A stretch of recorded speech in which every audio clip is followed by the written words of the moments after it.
kalau sudah mendengarkan apa pernyataan dari Mas Seno mewakili PDIP, dari pihak Pak Anies sendiri seperti apa sebenarnya melihat pendekatan-pendekatan dari PDIP? Apakah sudah cukup jauh langkahnya atau sebenarnya baru lirik-lirikan aja sebenarnya, Bang Syahrin? Jadi memang kalau kita lihat substansi keberadaan partai politik sebagai agregator dan juga artikulator dari aspirasi rakyat, PDIP kan menangkap itu. Yang kedua, kami melihat bahwa PDI Perjuangan juga menginginkan bahwa ada banyak calon yang bisa ditawarkan kepada rakyat. Preferensi publik itu penting bagi partai politik. Kenapa? Karena pada dasarnya partai politik adalah instrumen yang memperjuangkan aspirasi masyarakat. Nah, melihat posisi itu kami meyakini bahwa apa yang diperjuangkan oleh Anies Baswedan dan juga apa yang menjadi agenda perjuangan PDI Perjuangan dalam konteks membangun demokrasi yang sehat, ini sama, ada irisannya sama.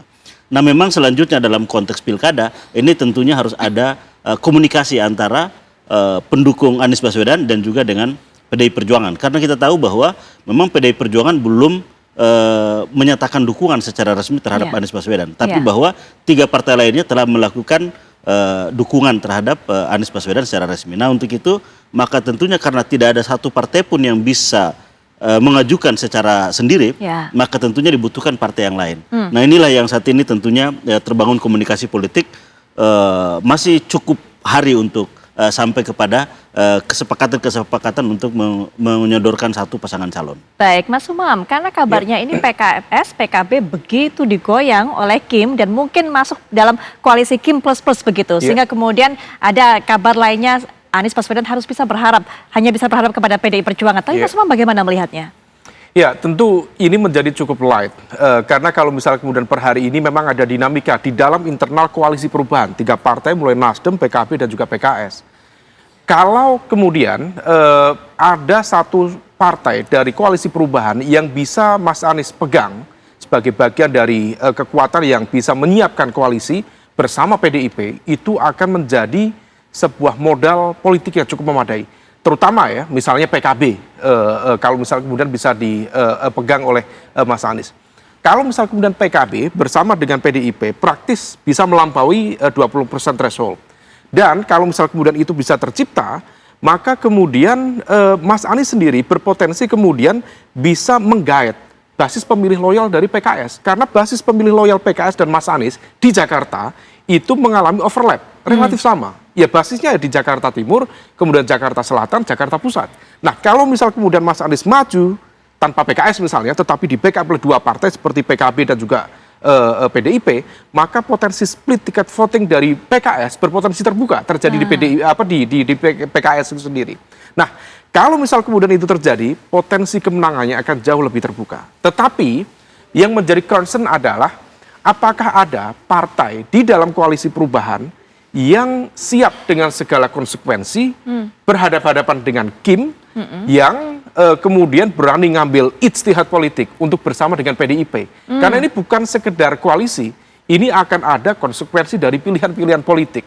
Misalnya PKB, kalau misalnya kemudian PKB memiliki keberanian untuk bersama PDIP mengusung Mas Anies Baswedan, bisa-bisa pimpinan PKB dierlanggakan. Karena bagaimanapun juga Mas Anies memiliki basis pemilih loyal yang cukup kuat di Jakarta. Terbukti kemarin ya di Pilpres, gap dengan Pak Prabowo itu praktis hanya 50.000 untuk level DPT Jakarta yang sampai 6 juta. Nah, kalau misal kemudian potensi kemenangan itu termaintain dengan baik, terkonsolidasikan dengan baik, maka Jakarta dengan kepemimpinan Mas Anies misalnya di periode kedua misalnya, itu berpotensi menciptakan potential threat atau ancaman yang potensial di dalam kontestasi kekuasaan di 2029 yang akan datang. Dan Jakarta bisa menjadi etalase kekuatan oposisi di bawah pemerintahan Prabowo Gibran. Nah, hal inilah yang kemudian tampaknya dihitung betul oleh Kim, sehingga kemudian operasi politik secara sistematis, terstruktur dan masif untuk menggergaji kekuatan-kekuatan politik, pilar-pilar politik yang selama ini menjadi penopang Anies Baswedan misalnya di koalisi perubahan kemarin, kemudian ternetralisir satu persatu. Nasdem mulai menunjukkan kegelisahan untuk tidak bisa mendukung Anies. Kemudian PKB tampaknya juga wait and see. Dan PKS yang pertama kemarin sudah declare secara terbuka, tampaknya lebih memiliki kepentingan agenda ekonomi politik yang jauh lebih relevan untuk survivability mereka. yaitu bergabung dengan pemerintahan. Karena puasa 10 tahun itu tidak enak juga. Jadi oleh karena itu mereka tampaknya lebih memudahkan mereka untuk berbuka puasa sekarang, apalagi mendapatkan jaminan misalnya untuk porsi cawagup yang bersama dengan Pak RK sebagai representasi dari Kim ke depan. Baik, kalau semua partai-partai di luar koalisi Kim ini sudah digoyang untuk bisa merapat ke sana, PDIP rupanya agak kesulitan juga untuk bisa mencari partai yang akan mau dengan sukarela untuk digandeng, karena beresiko juga. Begitu Mas Seno. Terakhir ini Mas Seno, silakan dijawab. Baik, gini. Jadi poinnya gini Mbak, kita membaca betul adanya nuansa intervensi kekuasaan dan itu tidak sehat dalam demokrasi. Artinya sebenarnya pemilu ini biarkan rakyatlah yang memilih, biarkan rakyat yang mengambil ekspresinya. Dan kalau di Jakarta ekspresinya jelas, ini harusnya ada kompetisi. Kenapa? Karena di setiap survei yang diadakan, hasilnya selalu relatif kompetitif. Jadi gini, kita juga tidak menutup mata bahwa kotak kosong itu tidak selalu berlawanan dengan kehendak rakyat. Di banyak tempat misalnya memang terjadi kotak kosong misalnya. Tetapi itu diiringi dengan hasil survei yang sangat tinggi dari satu pasangan calon, sehingga membuat nama-nama yang lain enggan. Nah, di Jakarta ini unik. Kenapa? Karena dari basis survei metode yang kita pelajari, itu nama-namanya selalu sangat kompetitif. Tidak ada yang betul-betul dominan sekali. Pak Anies, Pak Ahok, Pak RK ini muncul bergantian.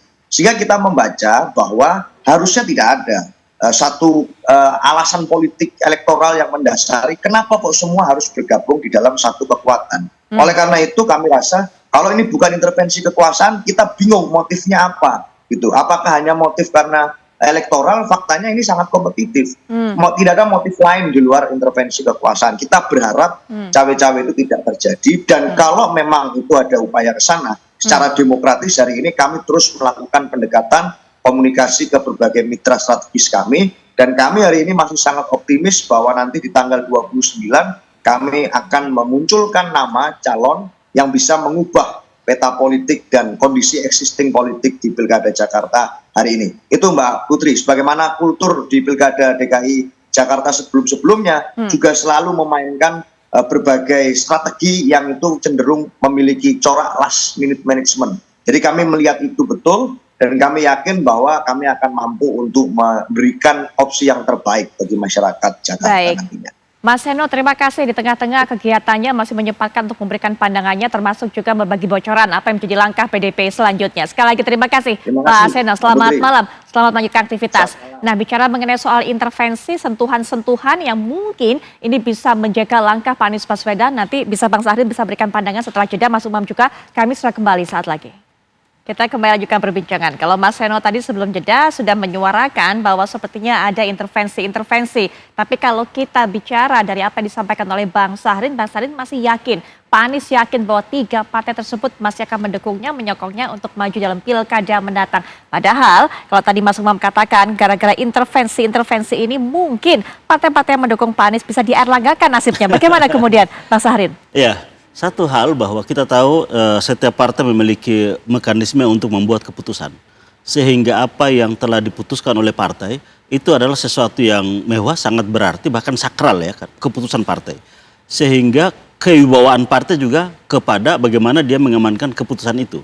Nah, kami melihat bahwa pencalonan Mas Anies ini memang diumumkan secara resmi oleh partai-partai.